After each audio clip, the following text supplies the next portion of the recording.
Visai neseniai turėjom nuostabią šventę sau.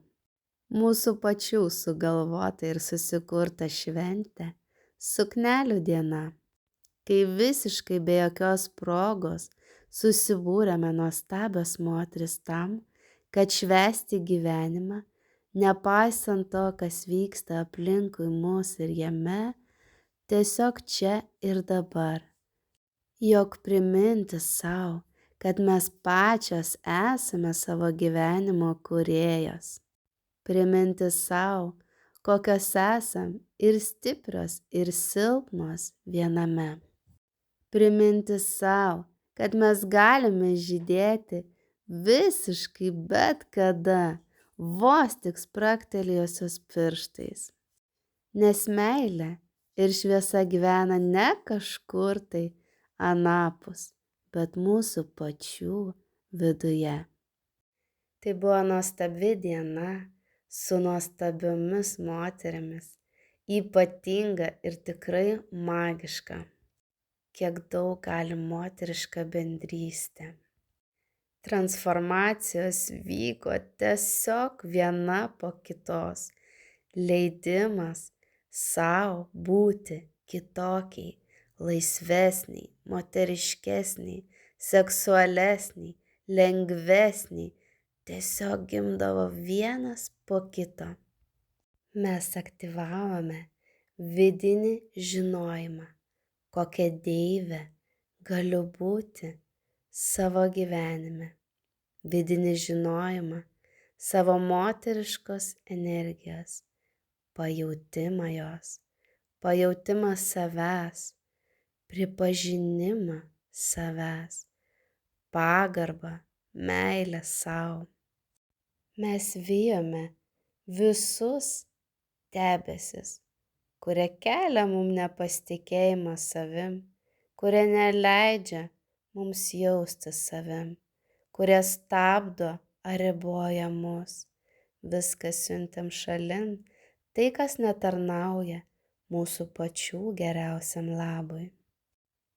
Mes priminėme sau, kad mes vertos būti mylimos, gerbiamos, branginamos. Priminėm sau, kad ne kažkoks grožis ir išoriniai kūno tobulumai apsprendžia mūsų moteriškumą ir ypatingumą. Mes visos esam unikalios ir visos galim leisti sau būti šiame pasaulyje ir mėgautis tokios, kokios esame. Mes deaktyvavom žodžių, kurie įstrigę mūsų mintyse galią. Apie tai, ką kažkada kažkas pasakė mums, apie mus ir taip įskaudino. Deaktyvavom visas programas, kurias pačios paleidom, kalbėdamos su savim kritiškai. Ir vijom šalin visas baimes ir nerimą, kurie kilo, kai mes leidome sau būti garsiom ir ryškiom. Aktyvavom pasitikėjimą ir didžiavimąsi savim, savo drąsa, ryžtu, savo leidimais pačiai sau būti tokia, kokia norime būti.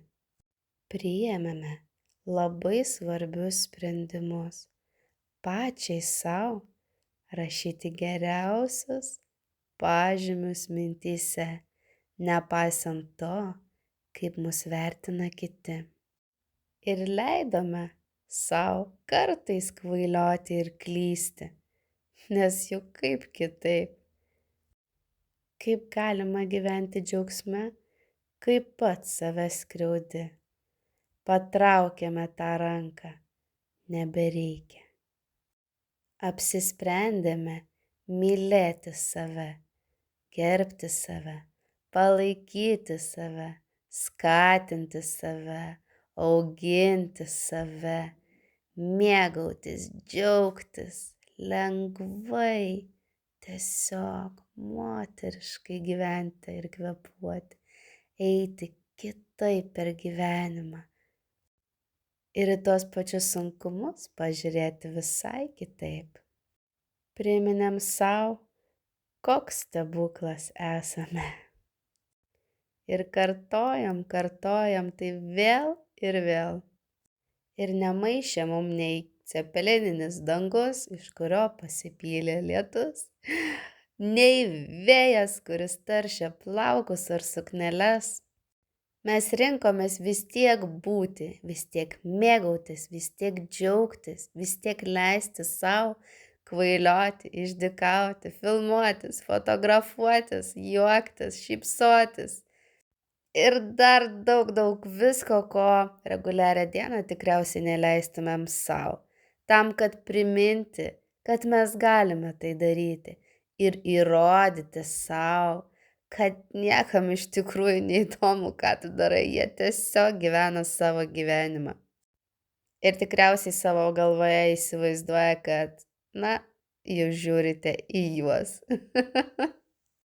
Gera buvo pamatyti, kaip išsilaisvina moteris, kaip atsiskleidžia jų gyvybė, kaip jos pradeda žydėti ir spindėti tiesiog taip, be jokios progos, pačios savo davusios leidimą tai daryti, davusios leidimą tekėti energijai laisvai.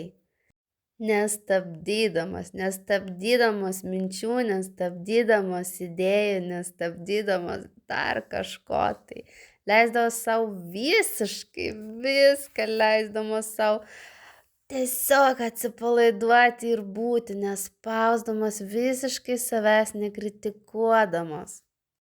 Ir vos tik pagaudavome vieną kitą, kad kažkas užsidaro, kažkas išsigąsta, kažkas suabejoja, vėl laužydavome tas ribas ir vėl leisdavome savo atlaisvinti kelius, būti savim ir būti laimingai.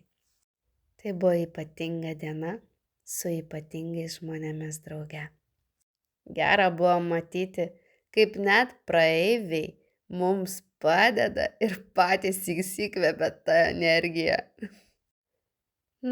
Kažkiek mintimis tikiuosi, kad kažkas pamatęs, jog galima ir taip pat sulaužę savo vidinius standartus ir savo pačių ribojimus, jog jie negali taip.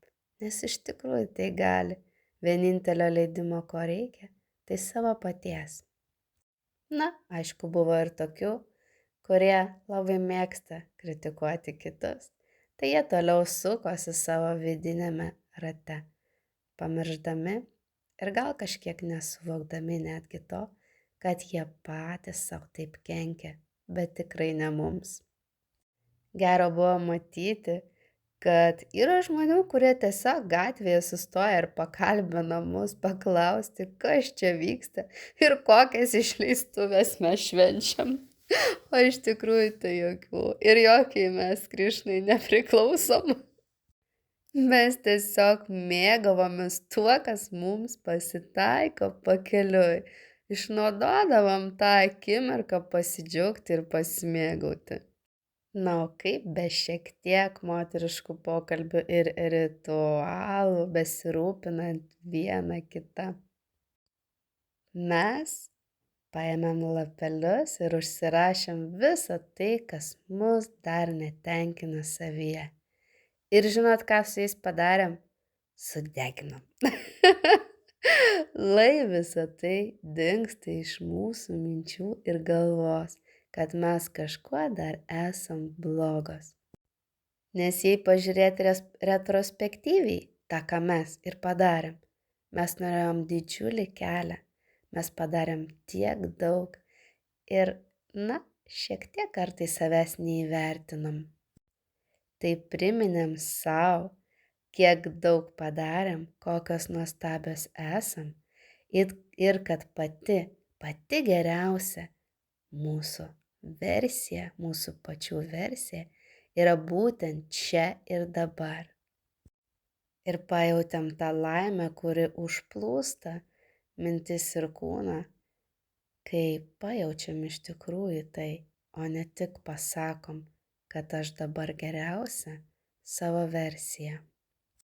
Linkiu kiekvienam tai suprasti, kiekvienam tai pajausti visu savo kūnu ir paleisti visus dalykus, kas jūs dar stabdo, kas jūs dar riboja ar kas kankina iš praeities. Ačiū šioms moteriams už galimybę prisiliesti prie kiekvienos jų širdies. Man tai ypatinga ir prasminga. Ačiū jums, brangiosios. Lai būna jūsų kelias ne spygliais, o tikrom rožėm klotas. Tegul jūsų siela būna laisva ir laiminga. Kūnas atsipalaidavęs, o protas šviesus. Jūs esate pačios stebuklas. Tikiuosi, kad skleisitės ir žydėsite ir toliau visai be progos. Ačiū jums ir sakau iki kitų pasimatymų. Indrė.